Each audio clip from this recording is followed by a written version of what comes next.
I picked up the phone to ask my son Max when the wedding day would be.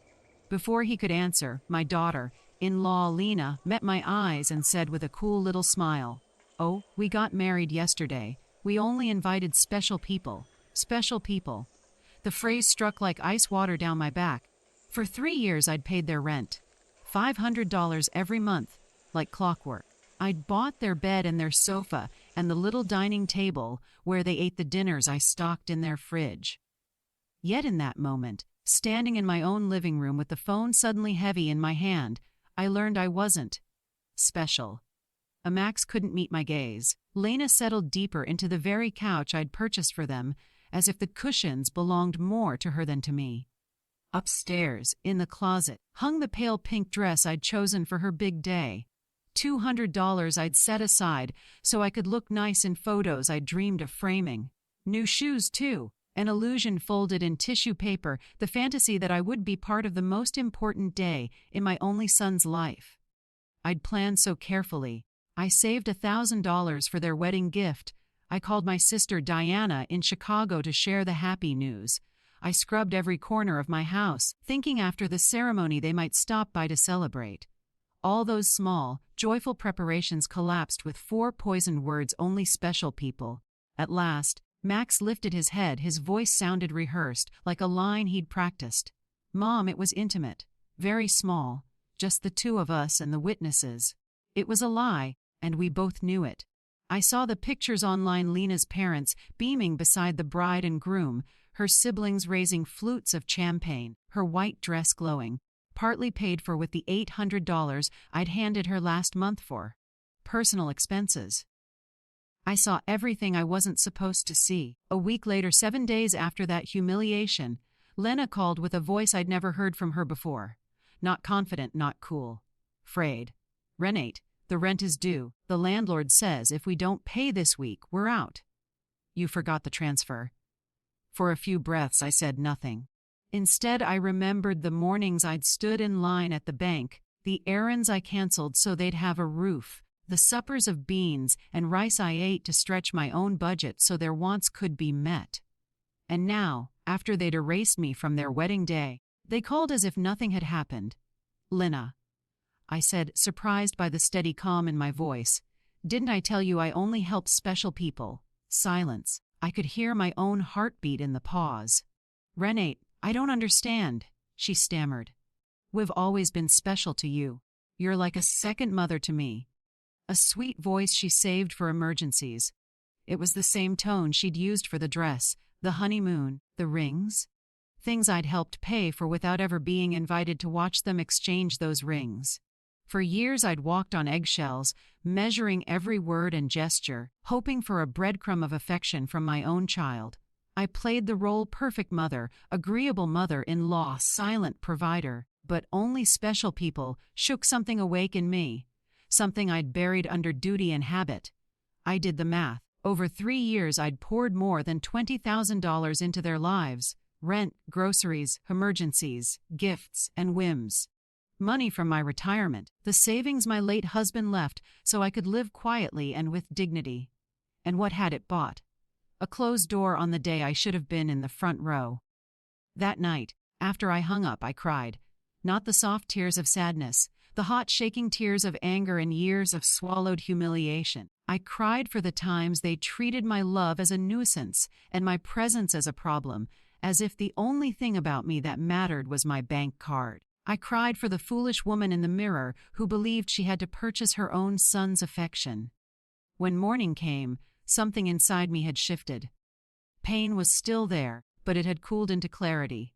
I stood at the bathroom sink and studied my face. The same tired eyes, the same map of lines from years of giving. But behind them was a firmness I didn't recognize, a steel spine I hadn't felt in a long time. I brewed my coffee like always, only this time I didn't reach for my phone. I didn't wait for an apology that would never arrive. For the first time in years, I put myself first. I laid my checkbook, bank statements, and a notebook on the kitchen table. The same table where I'd tallied their expenses and planned surprises, and then cried into my hands when they forgot my birthday. This time the table would witness something else. I wrote it all out line by line. Renate 500 to 36 months to no 18 Zazzers in food and household. 236 month 7th or 200 gifts for birthdays, Christmas, anniversaries, no $3 and dozen, medical emergency. For Lena the 800 car loan they never repaid. 200 air conditioner repair, 600 living room furniture, 200 total under 33,400. $33,400 of love, hope, and denial. Money drawn from a widow's future to cushion two adults who couldn't be bothered to respect her. The phone rang. Max. I let it go. It rang again. Lena, I didn't move. A text buzzed in. Mom, please answer, we need to talk. I deleted it, finished my coffee, and went out for a walk. Not to run an errand for them. Not to stand in a bank queue. Just to breathe. I passed the park where I had pushed a small boy on the swings. That boy used to wrap his arms around my neck and tell me I was the best mom in the world. When had he become a man who treated me like an ATM with feelings? When did I start confusing love with money? On my way back, I stopped at the bank. Through the glass door, the branch manager, Mr. Klein, spotted me and waved me in. He'd watched me for years, watched money flow out of my account and into my son's, watched my balance shrink to feed another household. Mr. Klein, I said as I took a seat, I need to cancel my automatic transfers. All of them. And I want to talk about securing my accounts. His eyebrows lifted. Are you sure, Mrs. Richter? Did something happen? What had happened was simple. I had opened my eyes. While he typed, my phone buzzed again and again. Max, then Lena, then Max. It was as if they could sense, like predators smelling smoke, that the fire was burning down their safety net. I turned the phone off. Mrs. Richter, Mr. Klein said softly, sliding forms across the desk. Forgive me for saying this, but I've seen you be extraordinarily generous. If you're being pressured too. I'm not, I said. Not anymore. I'm finally done pressuring myself. When I stepped out of the bank, I felt strangely light. For the first time in 3 years, every dollar with my name on it truly belonged to me. Driving home, I listed the things I hadn't done because of them. The trips I didn't take, the friends I'd let drift away, the hobbies I abandoned. All those small self-erasures to keep their comfort intact. 3 cars sat outside my house, Max's, Lena's, and one I didn't recognize. Through the window, shapes moved in my living room. Keys. Of course they had keys. I had pressed them into their hands because I trusted them, because I thought one day they would take care of me the way I had taken care of them. I took a breath, opened my front door, and walked into a scene I will never forget. Max sat slumped on my sofa, head in his hands. Lena paced in tight, angry circles. A gray, suited man in his 50s stood at my dining table, riffling through my papers, my life, without permission. What is going on? I asked, my voice steadier than I felt. They turned as if I were the intruder. Renate, thank God. Lena said, urgent again. We need to talk. This is Mr. Fisher from the law firm. We asked his advice about your situation. My situation. I moved to the table and gathered my documents into a neat stack. What situation? Max lifted his head. The eyes I once knew looked hollow with panic. Mom, the bank told us you canceled the transfers. Mr. Klein said you also blocked our access. We don't understand. Fisher stepped forward with a practiced smile and an outstretched hand I did not take. Mrs. Richter, I'm Dr. Fisher, Family Law. Your children are worried about your mental well-being. They asked me to evaluate. These are my private papers, I said, tucking them under my arm. You have no right to look at them. Mum, Max said in that condescending tone adult children use when they want to shrink their parents. You've been acting strangely, cutting us off, ignoring calls. We think you might need help. Lena reached for my hand, her voice honeyed. Renate, sweetheart, we know you're under stress. Loneliness can do that at your age. Confusion is normal. The words snapped like a trapped confusion. Now I understood why they'd brought an attorney. This wasn't concern, it was strategy. They wanted control of my money, and the fastest path was to paint me as incompetent. I'm not confused, I said, and the tremble in my chest vanished. I am clearer than I've been in years, and you are going to leave my home. Now. Mr. Fisher smoothed his tie. Mrs. Richter, your children may intervene if your decision-making is impaired. We've documented concerning behaviors.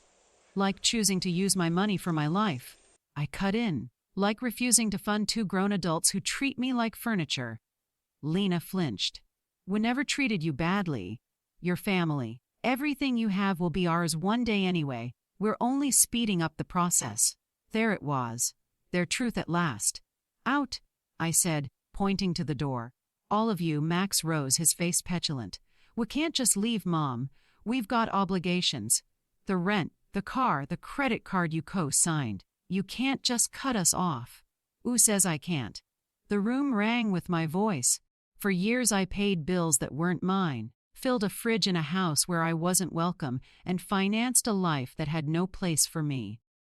Mr. Fisher slid a folder across the table. These documents will make things easier. A temporary power of attorney so Max and Lena can manage your finances until you're feeling. I dropped the unopened folder into the trash. The only transition happening here is yours, to the sidewalk. Lena's eyes filmed over, not grief, frustration. You can't do this to us, Renate. We made plans based on your support.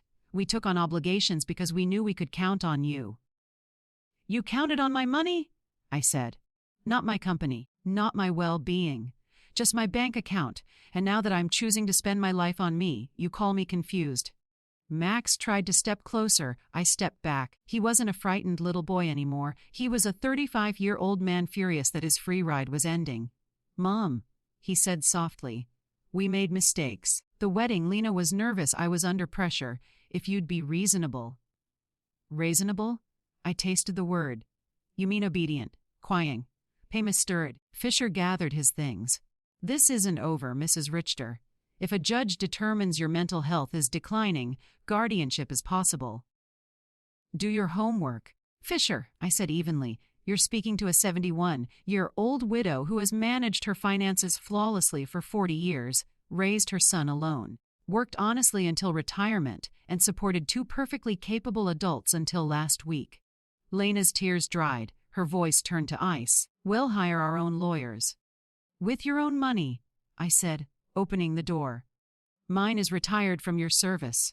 They filed out, nursing their injured pride. On the threshold, Max glanced back. This will end badly for you, Mom. One day you'll need us and no one will be there. I already am alone, I said quietly. The difference is, now it's by choice. I closed the door and stood in a silence more beautiful than any music. The silence of freedom. I didn't sleep much that night. Not from sorrow, but from adrenaline and a sharp new clarity. At dawn, I dressed and drove to see an old name in my address book, Mr. Weber, the attorney who handled my husband's will. Unlike the man in my dining room, Mr. Weber's reputation was spotless, and he specialized in protecting older adults. After I told him everything, he leaned back, thoughtful. What your family attempted yesterday has a name, Mrs. Richter. Elder financial abuse. It's a crime. Entering your home and rifling through your documents without consent is another violation. We'll document everything: transfers, gifts, pressure tactics. We'll also secure your estate. We spent 3 hours combing through records. When he totaled the figures, he let out a low whistle. 33,400 in 3 years. You could have traveled the world on that. Instead, you underwrote two adults who wouldn't invite you to their wedding. I left with a plan: change the locks, install cameras, open a new account at a different bank, and most importantly, start living the life I had postponed. At the hardware store, Mr. Sutters, who had watched me buy parts for Max and Lena's apartment countless times, looked surprised when I said, "It's for my house this time. Best locks you've got." His son Ethan came out from the back. A security technician. Providence, I thought. I booked a full camera system for the very next morning. On my way home, an unknown number flashed on my screen. I answered, Lena, using someone else's phone. Renate, don't hang up. Let's be reasonable. We'll host a special dinner for you to celebrate the wedding at your house. We'll cook together like we used to. How much rent do you owe? I asked. A bead of silence. 2 months, 1,000. Do you miss me? I said. Or my money? Both, she said, nakedly honest for once. We need your help. But we love you too. You're important to us.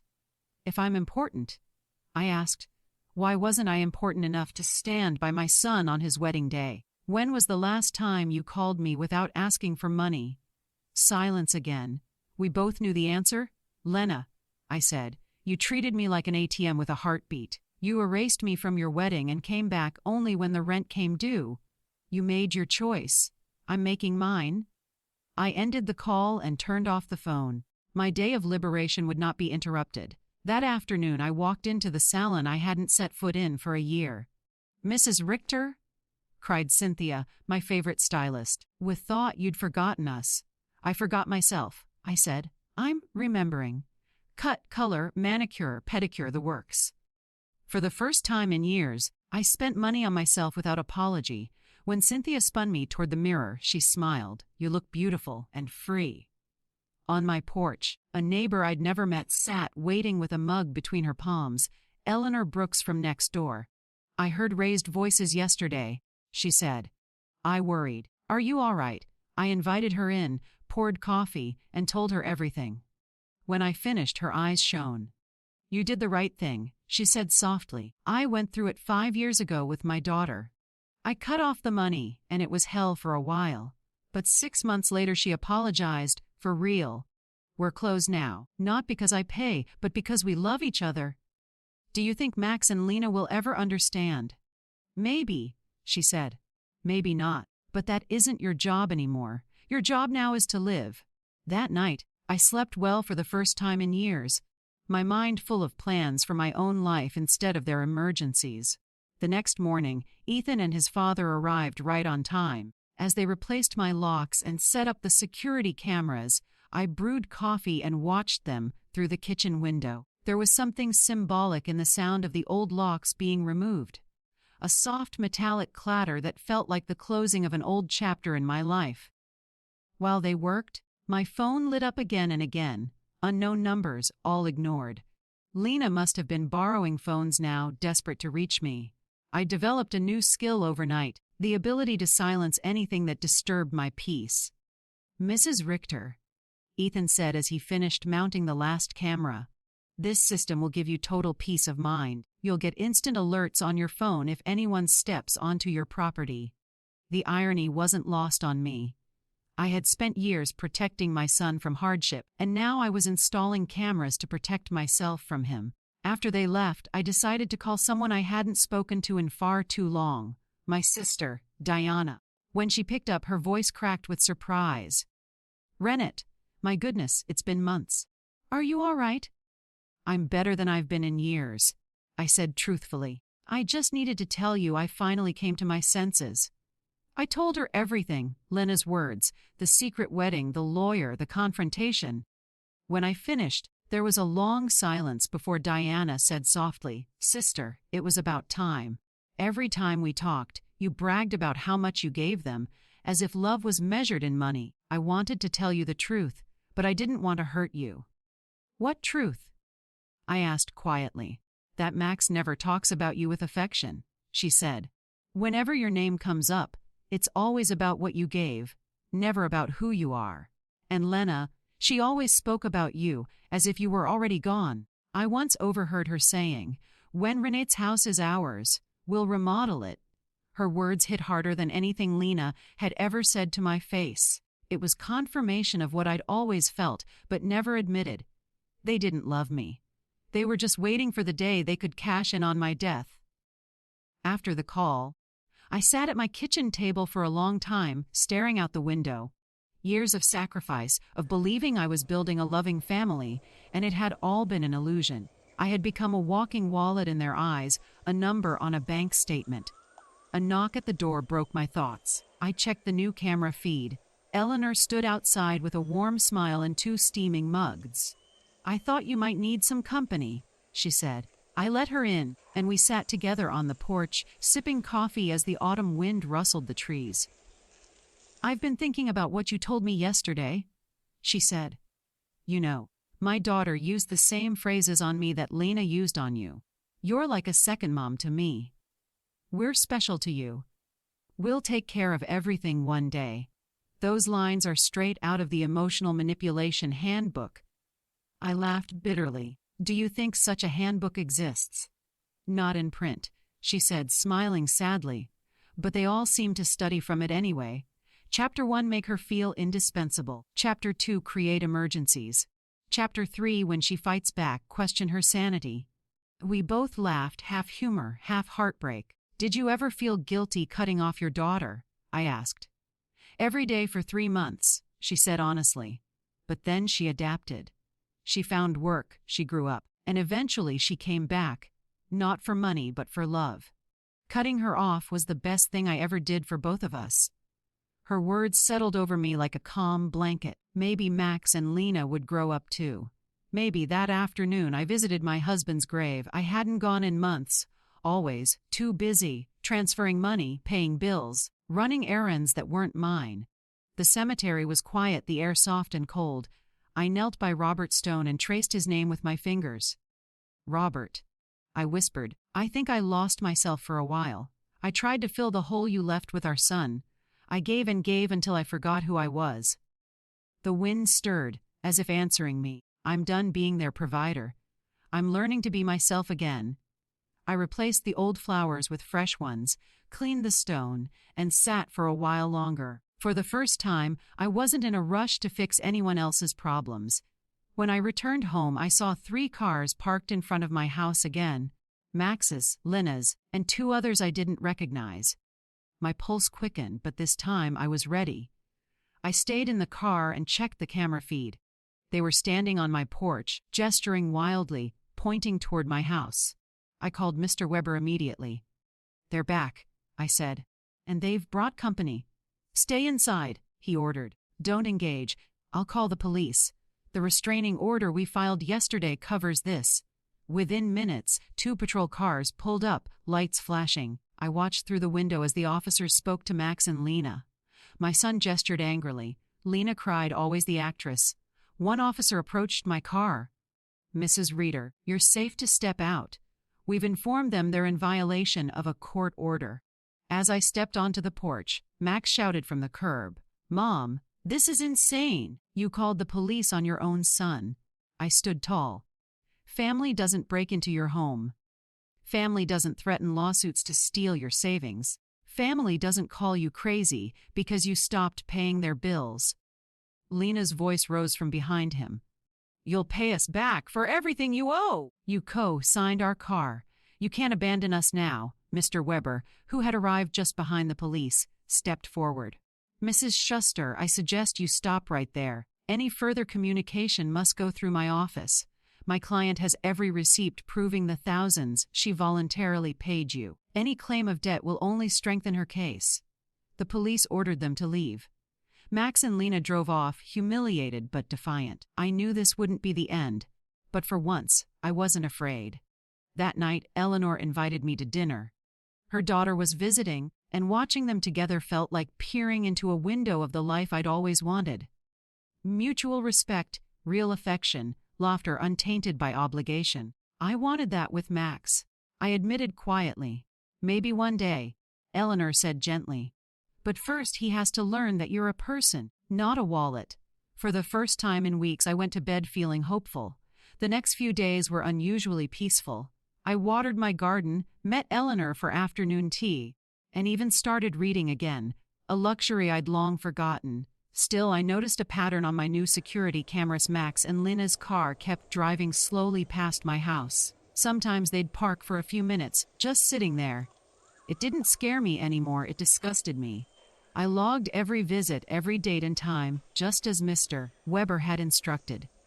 Their persistence will work in our favor, he had said. Every unwanted visit strengthens your case if we need a permanent restraining order. That Friday morning, I was finishing breakfast when the doorbell rang. The camera feed showed a neatly dressed young woman holding a folder and wearing a professional smile. Something about her posture told me this wasn't a friendly call. Good morning. Can I help you? Mrs. Renate Richter, she asked politely. Yes. I'm Mrs. Schmidt, a social investigator from the Office of Senior Services. We received a report suggesting you might be in an at-risk situation. I need to conduct a wellness check. My stomach dropped. They had escalated it. It was no longer just manipulative threats. Now they'd dragged the government into it. "May I see your ID?" I asked. She showed me an official badge. It looked legitimate. "I'd like to ask you a few questions, if that's all right." "Of course," I said, opening the door. Refusing entry might look suspicious, and I had nothing to hide, except from liars. Schmidt sat primly on my sofa and opened her folder. "We've been told you've displayed sudden changes in financial behavior, that you've isolated yourself, installed excessive security, and refused both medical and legal assistance from your family. These are sometimes indicators of cognitive decline or manipulation by outsiders." Each phrase was surgical, designed to sound objective while dripping with implication. The picture they'd painted of me could only have come from Lena's cunning and Max's cowardice. "Mrs. Schmidt," I said slowly, "before we begin, I'd like to call my attorney." "Mom, this isn't a legal interrogation," she replied. "It's just a wellness check. If you have nothing to hide." That phrase, "if you have nothing to hide." How many times had I heard abusers use it as a weapon? "I'll be calling him anyway," I said firmly. "You're welcome to wait." Mr. Weber arrived 20 minutes later. When he walked into the living room, the calm warmth in his face hardened instantly. "Miss Schmidt," he said after checking her credentials, "does your office have a court order to be here?" "No, sir. This is a voluntary wellness visit." "Then you should know my client is under legal representation, and any investigation without due cause could be considered harassment." She hesitated. "We received reports from concerned relatives." "Ah, yes?" Mr. Weber interrupted. "The same relatives who tried to force her to sign over power of attorney, the same ones who invaded her home and tampered with private documents." He laid a folder on the table. "Here's a record of elder financial abuse, with transfers totaling over $33,000 and documented emotional coercion. Perhaps your office should investigate them." Mrs. Schmidt's face paled as she skimmed the papers. I could see her trying to reconcile the professional report she'd received with the composed woman sitting before her. "Mrs. Richter," she said finally, "can you explain why you stopped financially supporting your family?" "Because I realized they were using me," I said simply. "They don't call to ask how I am, only when they need money. But don't you feel it's your duty as a parent to help?" "My duty," I said, leaning forward, "was to raise my son, teach him integrity and help him stand on his own 2 feet. He's 35. My duty ended a long time ago." Mr. Weber added, "Miss Schmidt, would you consider it normal for a grown man to depend on his 71-year-old mother to pay his rent?" She didn't answer immediately. I could see the doubt forming behind her professional mask. "Mrs. Richter," she asked after a pause, "do you handle your own finances?" "Absolutely. I can show you my bank statements, investments, tax receipts, everything up to date." "Do you live alone?" "Yes, and I take care of myself perfectly well. I cook, clean, drive, and maintain my home. Any medications?" "Vitamins," I smiled. "Occasional aspirin if my knees complain." Mr. Weber handed her a document. "Independent medical evaluations confirm she's mentally and physically sound." Mrs. Schmidt closed her folder and sighed. "Based on our conversation and the evidence presented, I see no reason for intervention. This case will be closed." After she left, the silence between Mr. Weber and me was heavy. "This isn't over," he said finally. "They're desperate, and desperate people become dangerous." "Does that mean they'll try something else?" "Most likely. The next step would be filing for legal guardianship, but don't worry. We'll be ready." That afternoon, I called my sister Diana to vent. "They reported me to a government agency, Diana. Can you believe that?" "I can," she said quietly. "They've shown they'll destroy their own reputation for money. That's how far greed can go." Her words settled like stones in my chest. This was no longer about misunderstanding or family hurt feelings. This was war. That evening, Eleanor knocked on my door with a surprise. "Renate," she said, "I brought some friends for you to meet." But behind her stood 3 women, Maria, Carmen, and Alfreda, each around my age, warm smiles etched with hard-earned wisdom. "We've all been through something similar," Eleanor explained. "You're not alone." Over tea and pastries, they shared their stories. Maria had a brother who constantly begged for money until she finally cut him off. Carmen's daughter only visited when she needed help with bills. Alfreda, the oldest of the group, had rewritten her will after discovering her grandchildren saw her as their retirement plan. I feel so foolish, I admitted, not for losing the money, but for believing I was loved because of it. Alfreda reached across the table and squeezed my hand. True love, dear, never needs to be bought. If you had to pay for it, it wasn't love, it was rent. The room filled with quiet laughter, bittersweet and healing. You know what I've realized, I said. Loneliness surrounded by people who don't love you is far worse than being alone. Carmen nodded. Exactly. Now, when you're alone, you're finally in good company, your own. We raised our cups to that. That night, after everyone left, I sat in my garden and looked at the stars. They shimmered brighter than I remembered, or maybe it was just me, finally seeing clearly. I had no financial obligations left, no manipulative calls to dread, no guilt weighing down my mornings. I was free, and the taste of that freedom was sweeter than any luxury money could buy. A few peaceful weeks passed. I built a small, quiet routine that felt like reclaiming my life piece by piece. I'd wake early, sip my coffee by the window, and watch sunlight spill over the garden. Some mornings, Eleanor joined me for breakfast. Other days, I spent hours painting flowers on my new easel.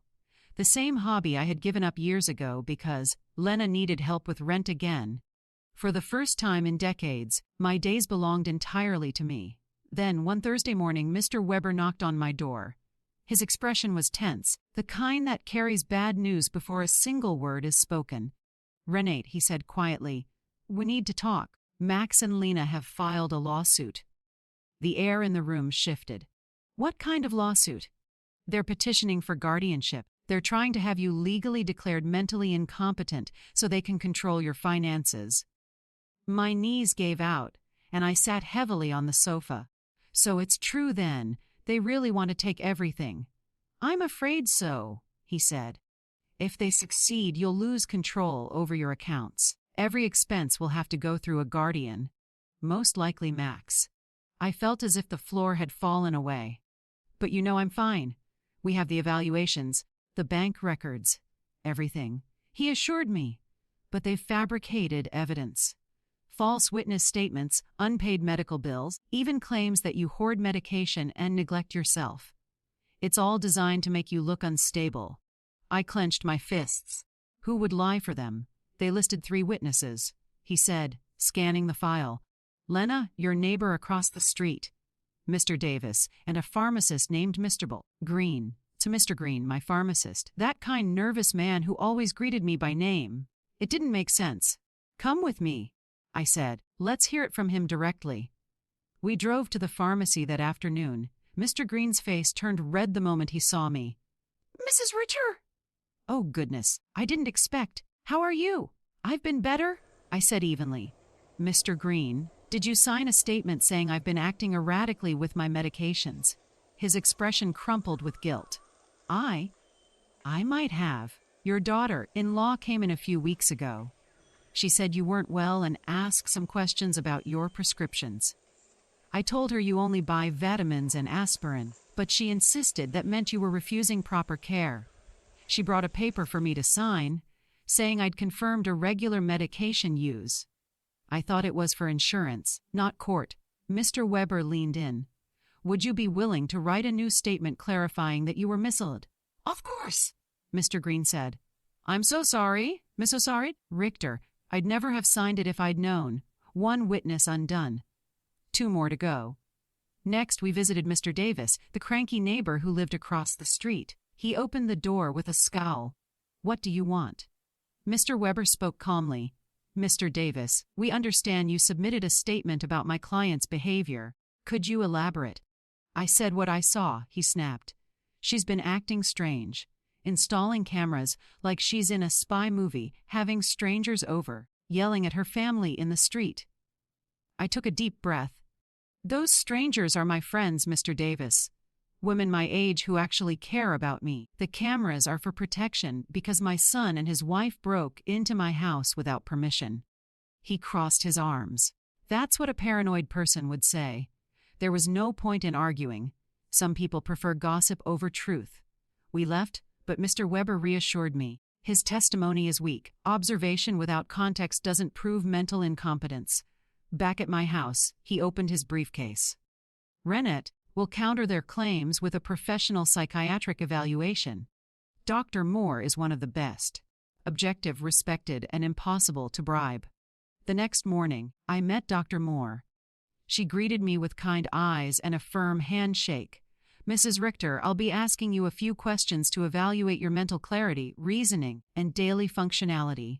Take your time. For 2 hours, she tested my memory, asked me to manage imaginary budgets, interpret proverbs, and recall details from a short story. Then she had me explain my financial decisions regarding Max and Lena. When we finished, she smiled warmly. Mrs. Richter, your cognitive function is excellent. You're not only mentally sound but above average for your age. You're sharp, articulate, and perfectly capable of managing your affairs. Then why, I asked softly, would my own son try to say otherwise? Because money clouds love, she said sadly. It happens more often than you'd think. When I returned home, Eleanor was waiting on the porch with her familiar, comforting presence. You look pale, she said.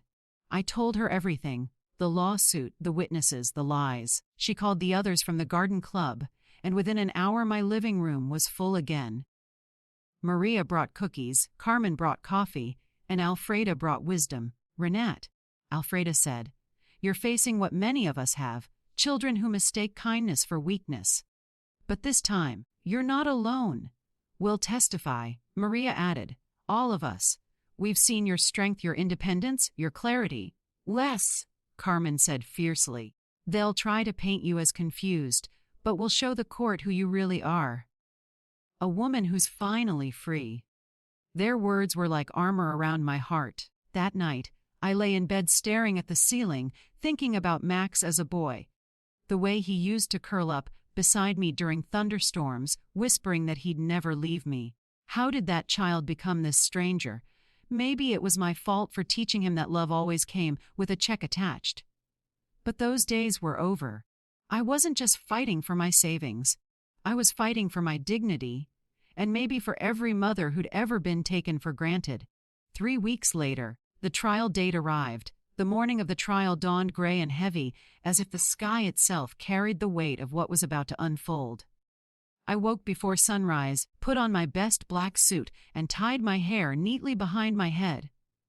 When I looked in the mirror, I didn't see a fragile old woman. I saw a survivor, a woman who had finally found her spine after years of silence. At 7 o'clock sharp, Mr. Weber arrived. Ready? He asked softly. As I'll ever be. He smiled. Remember, Renate, they have to prove you're incompetent. We only have to show you're not. Facts are on your side. We drove in silence to the courthouse. I tried to steady my breathing as we passed the glass doors. Inside, the air smelled faintly of old wood and disinfectant. In the hallway, Max and Lena were already waiting with their lawyer. Max looked sharp in a new gray suit, probably another thing bought on credit, while Lena wore black from head to toe, like she was attending a funeral. Perhaps, in a way, she was. The funeral of our family. When our eyes met, Max looked away, but Lena held my gaze with the cold satisfaction of someone who believes victory is inevitable. Their lawyer, a tall, silver-haired man with an expensive watch and a smug smile, opened the proceedings with all the arrogance of a performer who'd rehearsed his lines. Your Honor, he began, my clients, Mr. and Mrs. Schuster, are deeply concerned for Mrs. Richter's mental well-being. In recent months, she has exhibited alarming behavior, abrupt financial decisions, social isolation, installation of excessive security systems, and refusal of family contact. We believe she is being manipulated by outsiders who have convinced her that her own family is the enemy. Every sentence was a dagger, every word carefully chosen to twist my independence into madness. Then came the witnesses. Lena went first. She took the stand, tears glistening under the courtroom lights. Your Honor, she began, voice trembling, Renate has always been like a second mother to me. But lately she's not herself. She yells for no reason. She thinks people are spying on her. She's confused.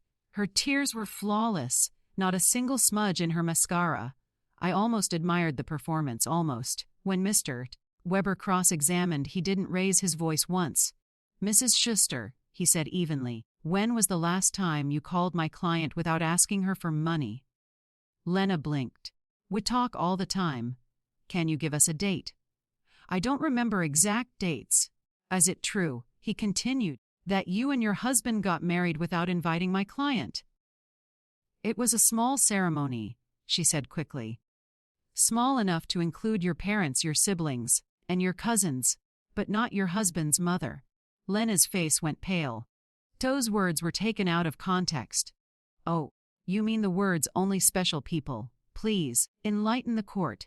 What context makes that acceptable to say to your mother-in-law?" Lena's silence was answer enough. Next came Max, my son, the boy I'd raised alone, loved unconditionally, and defended all his life, now standing under oath to destroy me. "Mom's always been generous," he said, keeping his tone carefully measured. "But lately, she's been acting irrationally. She's pushing everyone away. We're worried someone is influencing her." "Someone?" Mr. Weber asked when it was his turn. "Do you mean the lawyer who helped her secure her finances legally, or the friends who treat her with kindness?" "I mean people who don't have her best interests at heart." "Unlike you," Mr. Weber said dryly, "who received $33,000 from her over 3 years. Max froze. "That's an estimate," he muttered. "Let's be precise then," Weber continued, holding up the bank records. $18,000 for rent, $7,000 for groceries, $800 for medical emergencies, $2,500 for a car loan you never repaid. And tell me, Mr. Richter, how many times have you visited your mother in the past year without asking for money?" The silence in the courtroom stretched like a blade. "Is it also true that you broke into her house and attempted to have her sign over power of attorney?" "We were worried about her," Max said quickly. "So worried you brought a lawyer instead of a doctor." I watched my son shrink in the witness chair. His hands trembled, and for a fleeting moment, I thought I saw guilt flicker across his face, but it vanished as quickly as it came. Mr. Davis testified next, repeating the same shallow observations about cameras and strange visitors. Weber dismantled him in minutes. "So you've never actually spoken to Mrs. Richter directly?" "Well, no." "And your conclusions are based entirely on what you saw through your window?" "Yes." But no further questions. Then came Dr. Lehman, the psychiatrist they'd bribed into submitting a fabricated report. He claimed my refusal to undergo an evaluation was proof of psychological decline. Mr. Weber simply handed over the official results from Dr. Moore. "For the record, Your Honor, my client's cognitive test scores are excellent, well above average." Finally, it was my turn. I stood slowly, my legs steady despite the weight of 71 years and 3 decades of misplaced love. As I took the oath and faced the judge, I felt no fear, only clarity. "Armishes," Mr. Weber said gently, "please tell the court in your own words why you decided to stop financially supporting your son and daughter-in-law." "Because I realized," I said, my voice carrying across the silent room, "that what I was receiving wasn't love.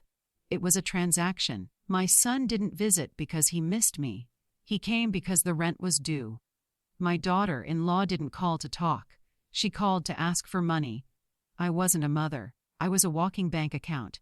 "Do you regret your decision?" he asked. "I only regret not making it sooner." When Max's lawyer cross-examined, he tried to trip me up. "Mrs. Richter, is it true you've been influenced by outsiders?" "Yes," I said. "By the realization that I deserve respect." He frowned. "You installed surveillance cameras. Doesn't that seem paranoid?" "Not when the people you're protecting yourself from have your house keys." A few people in the courtroom smiled at that. Even the judge seemed to suppress a smirk. The defense rested, and their lawyer delivered his final attempt at persuasion. He spoke of love, of concern, of an elderly woman misled by strangers. Then Mr. Weber rose, his voice calm but sharp as glass. "Your Honor, this is not the story of a confused old woman. This is the story of a mother who finally saw the truth, that her love was being exploited. There is no medical evidence of incompetence. There is only greed dressed as concern. My client has every right to protect the fruits of her labor and live her final years with peace and dignity. When he sat down, the courtroom was silent. The judge disappeared for deliberation. 2 hours felt like 2 years. I sat there staring at the empty bench, listening to the tick of the clock echo through the hall. Finally, he returned. After reviewing all evidence, he said, "It is clear to this court that Mrs. Renate Richter is of sound mind and full mental capacity. The petition for guardianship is denied in its entirety. Furthermore, the court acknowledges that the motivation behind this case appears to be financial rather than protective."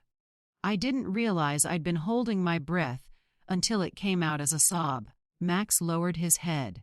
Lena's lips tightened into a thin line of fury. Their lawyer looked like a man who'd just lost a sure bet. "Mr. Weber placed a steady hand on my shoulder. You did it, Renate. You won." But it wasn't victory I felt. It was relief. Cleansing exhale after years of suffocation. Outside the courthouse, Eleanor and my garden club friends were waiting with open arms. They cheered when they saw me, and I couldn't help but laugh through my tears. "Today," Alfreda said, raising her cane like a sword, "you didn't just win a trial, you won your life back." She was right. That night, we celebrated at my house. For the first time in years, the walls echoed with genuine laughter. We toasted to freedom, to strength, to women who refused to be erased. Later, when everyone had gone home, I sat by the window, watching the moonlight spill across my living room floor. Quiet, peaceful mind, truly mine. 3 months later, I sold the house that held so many painful memories. I moved into a sunlit apartment downtown, close to art galleries, cafes, and the gentle hum of life. I donated half of my savings to organizations that protect seniors from financial abuse, and with the rest, I began to truly live. I traveled through Europe, painted in Florence, watched sunsets in Paris. I took cooking classes and learned to dance again. I laughed more in those months than I had in 20 years. I never heard from Max or Lena again, though I heard through Diana that they'd moved into a smaller place, forced to pay their own bills for the first time. Maybe hardship would teach them what my generosity never could, the dignity of self-reliance. Sometimes at night, I step onto my balcony and look up at the stars. I think about the woman I used to be, the one who believed love had to be bought. She's gone now. In her place stands someone stronger, freer, and finally at peace. My name is Renate Richter, 72 years old, and I've learned that love never requires a receipt, and freedom, no matter the cost, is always worth paying for.